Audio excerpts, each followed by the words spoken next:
Good morning. Does your dog like potatoes? Mine does. Check this out. Come here and let me see your nose.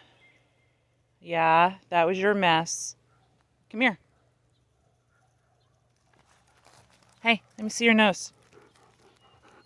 Yes, you were digging right there.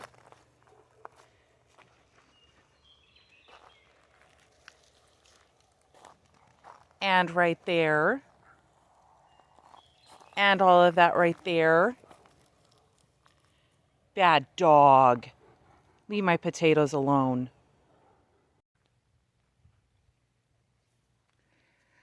Okay, so now that I have stopped Scout from digging in my potato beds, I've decided that I needed to plant the hops. I put the hops in this bucket here, and I soaked them for a few days to try and help with the sprouting, so that the roots would become active again right before I plant them, so that they can kind of spread the roots out a little bit and get a little bit established before the first frost or before winter. I don't think the frost is going to hurt them since they live, I don't know, twice as high in altitude as we do here. But I have found that the hops still do very well here, even at 2,500 feet. So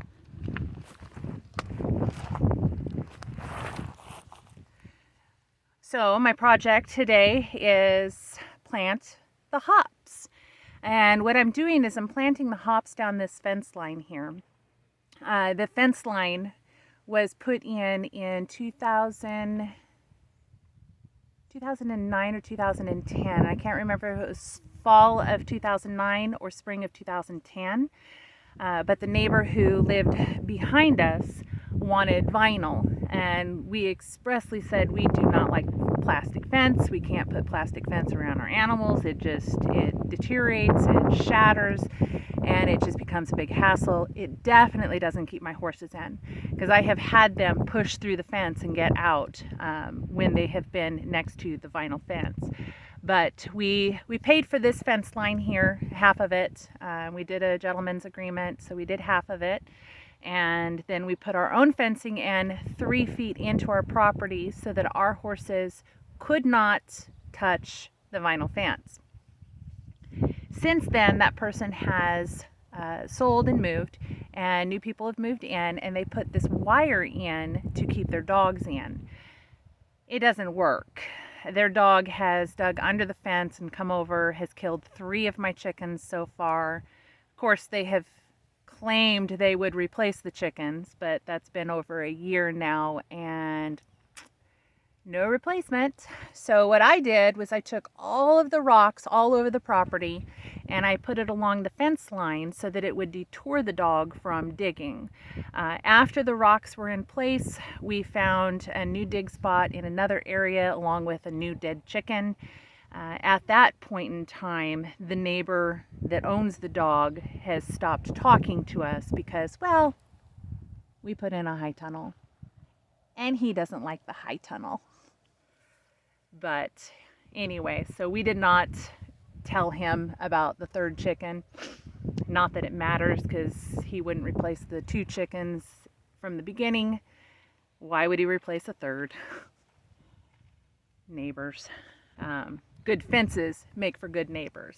But if the fence doesn't keep the dog in, it's not a good fence. But hopefully the hops will sprawl out along the fence, detouring the neighbor's dogs from charging me at the fence, lunging at me at the fence, and constantly barking at me at the fence. I'm on my own land. This is my land. But anyway, hopefully that'll detour him. What I want to do is right down there, I want to put some trees and stuff. The trees are going to provide some shade and shelter for the livestock, but also help detour the visual of our livestock from the dogs who like to worry them and chase them and lunge at them at the fence. And it has caused my animals to spook and take off running. And at some point, one of them is going to get injured, and I am not interested in that happening. So I'm going to do what I need to do to protect my animals from vicious dogs, and I guess let it be. Don't know what else to do other than call the sheriff constantly. I had to share how beautiful these nasturtiums are. So pretty. So while I'm doing all the gardening and the digging and the planting and stuff, Wes invited a friend over with his willies. This thing is amazing. He has won so many awards. He built this, did a fantastic job. I think it's just absolutely gorgeous, but check it out.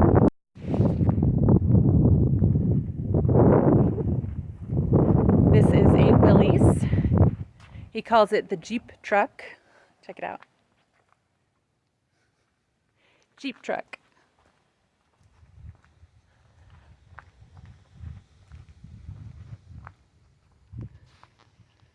First time I met him, I was told he had a Willys, and somebody showed it to me and then pointed me in the direction of Mike. And so I went over and I sat next to him and I said, "Hey, I hear you have a big willy." And everybody else that was sitting at the table was just, their jaws dropped. They didn't know what to say. They weren't sure. But it was a great introduction to my smart aleck ways and comments that I usually make. And they're usually inappropriate. But anyway, so Mike and Wes are out shooting right now, so they're having fun on the range while I am gardening. So back to the garden. Haha, another Thursday, another pile of grass clippings. So all of these here from today are from both my property and my neighbor's property. We have one neighbor that allows us to take their grass clippings, and I know what they use on it, and it's all natural. They don't use any of the poisonous stuff that would kill my garden. So what I'm doing here is this whole area right here is going to be pasture. So Wes is going to have to drag this area. I have pasture grass that I purchased from a company, a local company.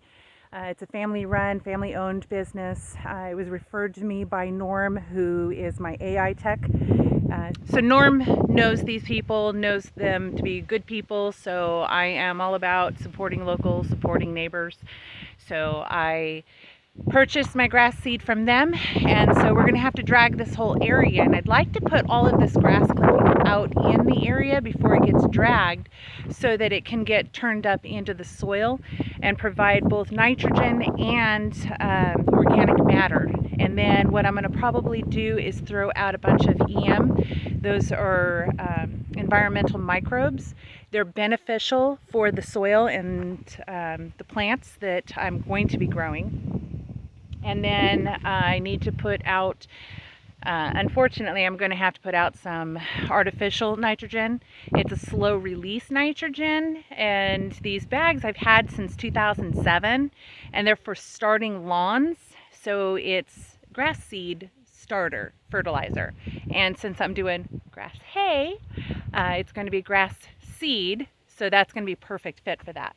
So we're going to take this entire area here and we're going to create a rotational pasture grazing for both rabbits and chickens. Since we raise both of those animals for our meat consumption, we're going to do that as natural as possible. Sorry about the wind.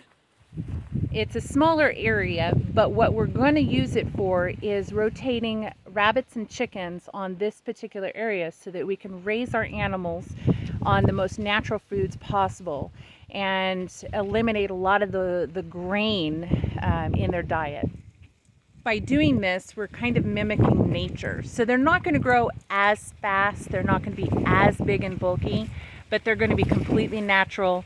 They're going to be mostly free range, sort of. They're going to be in tractors and they're going to be rotated through every single day until they get bigger, and then it'll probably be a couple times a day rotating them through the pasture so that they have fresh grass to eat off of every single day. And then when they get bigger, it's going to be twice a day. So that's what we're planning out here. But in order to do that, we need to condition the soil first so that it's an optimal environment for the grass seed to start.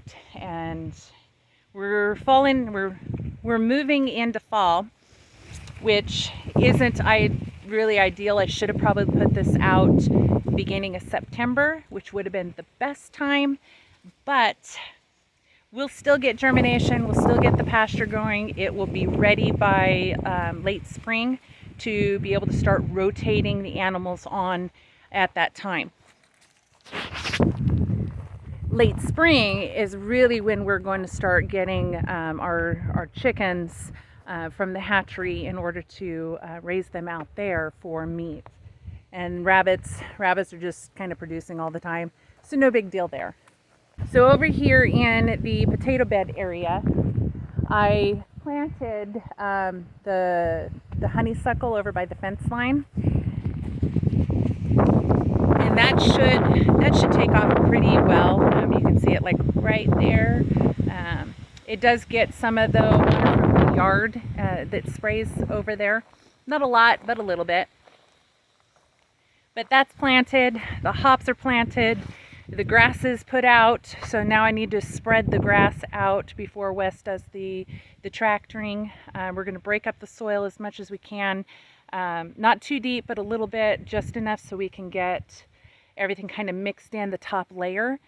And then once that's done and we have the grass seed down, we're going to take the